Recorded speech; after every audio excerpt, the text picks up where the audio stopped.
আমরা যারা পাহাড়ে যাই নিয়মিত তাদের পরের লক্ষ্যটা সবসময় হয় আরেকটু বড়, আরেকটু উচ্চাকাঙ্ক্ষী। এভাবে 2014 সাল থেকে হিমালয়ের অন্দরে বন্দরে চলতে চলতে 2024 সালে এসে লক্ষ্য স্থির করি হিমালয়ের যে সর্বোচ্চ চূড়া মাউন্ট এভারেস্ট সেটার শিখর ছোঁয়া। পেশায় চিকিৎসক, নেশায় পর্বতারোহণ। বাবর আলী চট্টগ্রামের বাসিন্দা। তিনি চট্টগ্রাম মেডিকেল কলেজ থেকে MBBS পাশ করেছেন। 33 বছর বয়সী এই যুবক লেখাপড়া শেষে শুরু করেছিলেন চিকিৎসা পেশা, তবে থিতু হননি। চাকরি ছেড়ে দেশ বিদেশে ঘোরার কর্মযজ্ঞ শুরু করেন।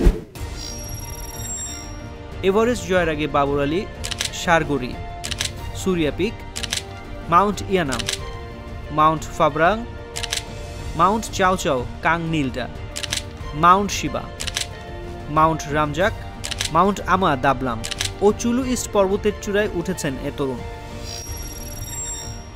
বাবর আলীর আরও যত কৃতি।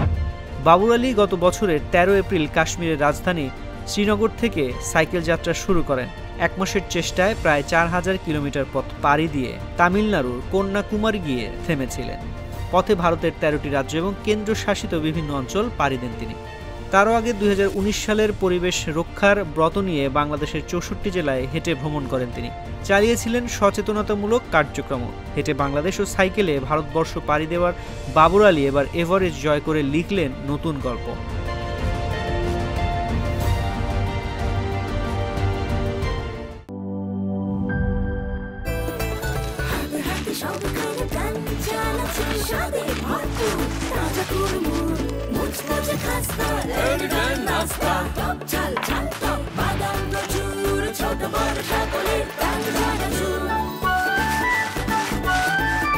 স্বাদে ভরপুর প্রাণ চানাচুর।